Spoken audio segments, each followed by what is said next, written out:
예, 국민의힘 전 주회 의원입니다. 그 실장님께 여쭤보겠는데요. 우선 저 말씀. 네, 예. 우선 그 나오는 영상 그 문 대통령 발언 들은 다음에 여쭤보겠습니다.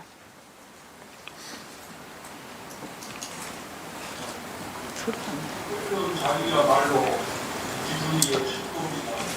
언론 자유의 기준이 나라 우리의 기준을 말해줍니다. 나는 언론 자유야말로 우리의 근간이라고 또 민주주의 기본이라고 그렇게 생각합니다. 뿐만 아니라 언론이 자유로면서도 정정한 언론으로서 역할을 다할 때 사회가 건강하게 발전해 나갈 수 있다고 믿습니다. 적어도 문재인 정부는 언론을 정권의 목적으로 장악하려는 시도는 하지 않겠다라는 것을 확실히 약속드리겠습니다. 예, 방금 보신 동영상은 문 대통령이 그동안 강조한 언론 자유에 대한 발언을 모은 겁니다. 문 대통령 최근 지난 8월 17일에 한국기자협회 창립 57주년 축하 메시지에서도 언론 자유는 민주주의의 기둥이라고 이렇게 말씀하시고 누구도 흔들 수 없다 이렇게 하셨습니다. 실장님, 네. 언론의 자유의 중요성 동의하시죠?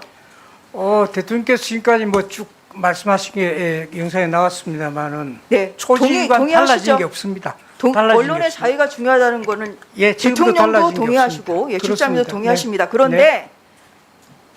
최근 국회에서는 언론중재법이라는 이러한 개정안이 일방적으로 처리되고 있는 이러한 언론 자유를 침해하는 이런 방향으로 지금 흘러가고 있습니다. 지난 8월 19일에 민주당은 문체위 전체회의 열어서 안건조정위원회에서 날치기 통과된 언론중재법 개정안 기립표별로 강행 처리됐습니다. 보셨습니까? 예, 봤습니다. 알고 있습니다. 그 내용 알고 계세요? 뭐 아주 구체적으로는 아니지만은 내용을 저도 좀 언론의 많이 보고 자유를 있습니다. 중요시하시는 대통령 그리고 실장님이라면 이 내용을 정확히 파악하고 계셔야 되는데 정확히 파악하고 못하셨다는 점 뭐 우선 대체로 저 나름대로 유감입니다. 하고 있다고 봅니다. 예, 일단 설명을 드리겠습니다.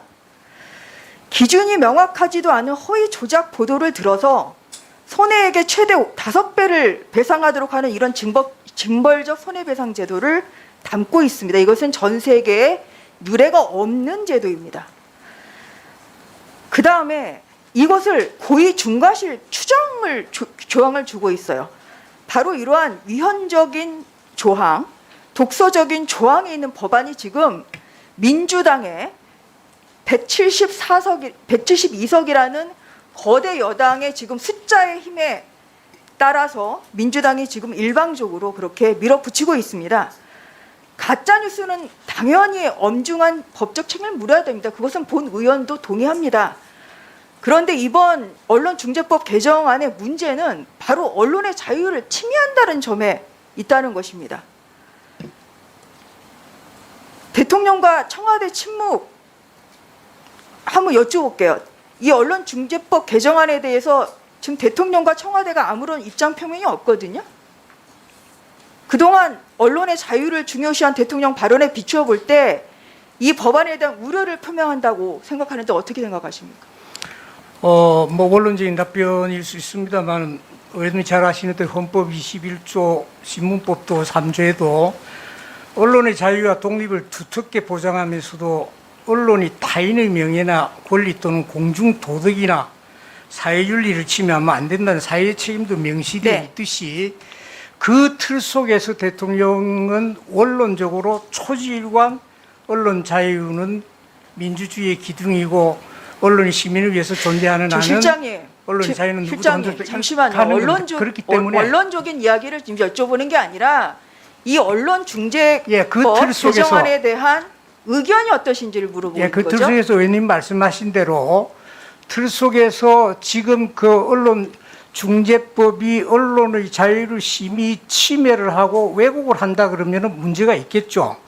그러나 그런 부분에 대해서 포함을 해서 국회에서 좀 논의를 좀 잘 해주십사 하는 부탁을 드리겠습니다. 예, 청와대가 논의를 지금 이 잘 부분에 대해서 해주십사라는 거는 민주당을 향해서 청와대는 원칙적인 예, 이야기만 할 아니 수밖에 민주당을 없습니다. 향해서 네. 이거를 일사천리로 강행 처리를 하지 말고 대화와 타협으로 논의를 해야 그 말씀을 하셔야 됩니다. 그 말씀하기가 힘드세요? 한번 여쭤볼게요. 그러면 대통령과 청와대 친묵은 이 법안에 대한 묵시적 동의라고도 해석이 될 수 있습니다. 그건 뭐 해석은 자유로이 하십시오. 그러나 한번 다음 네. 질문하겠습니다. 그 언론중재법 개정안 제출이나 그 이후의 진행 과정에 대해서 청와대 전혀 관여한 바 없습니까? 전혀 과정에도 관여한 바가 없고 앞으로도 이 부분에는 청와대가 어떤 입장도 낼 계획이 없습니다. 네. 그러면은 현 상태에서 그렇습니다. 국민들이 보고 있습니다. 네. 전혀 관여한 바 없다고 지금 약속하셨습니다. 이 법은 모양새는 가짜 뉴스를 근절한다는 것이지만 실제로는 정권 관련 보도에 재갈을 물림으로써 국민들의 눈길을 가리고 정권 연장을 하려는 겁은 속셈을 가지고 있는 법입니다. 그렇기 때문에 언론뿐만 아니라 전 세계의 언론이 세계신문협회, 국제언론인협회, 국제기자연맹 다 이 법안 처리하라고 지금 이렇게 요구를 하고 있어요. 한번 여쭤볼게요. 가짜 뉴스의 근원지가 도대체 어디라고 생각하십니까? 뭐 여러 채널이 아니겠습니까? 여러 채널이 한번 아니겠습니까? 볼게요. 예, PPT 보겠습니다. 유튜브가 가장 많습니다. 가장 많은 71%를 차지하고 있고요. 신문방송 그 절반입니다. 그래서 이 법안은 겉으로는 가짜 뉴스 근절을 외치지만 결국은 정권 연장의 마지막 퍼즐을 맞추려는 이러한 법안이라고 볼 수밖에 없습니다. 아까 오늘 전달된 말을 가감없이 대통령에게 전달하시겠다고 하셨죠?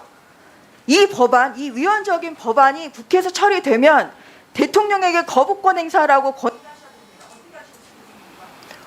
그거는 뭐 제가 거부권 행사에 대해서 이 자리에 말씀드릴 수는 없고요. 다만 아까 정권 연장에 그걸 하는데 저는 동의할 수 없는 게 이게 아마 시행되는 게 대선이 끝나고 난 뒤에로 저는 알고 있고요. 그 다음에 이제 여러 가지 지금 국회에서 논의 과정에 있지만은 조금 관심 깊게 저희도 보고 있는 것은 왜 외신까지도 또 상당한 또는 국내 언론과도 협의를 해왔는데도 불구하고 여기에 그렇게 굉장히 그거 할까 하는 것은 조금 내용을 유익 있게 저희들도 좀 보도록 하겠습니다. 네. 법안 내용은 뭐 잘 알고 있고 그 과정에 어떻게 어떤 협의 과정 같은 것도 알고 있습니다. 대체로 6개월이니까 4월로 보고 있는 거죠. 예.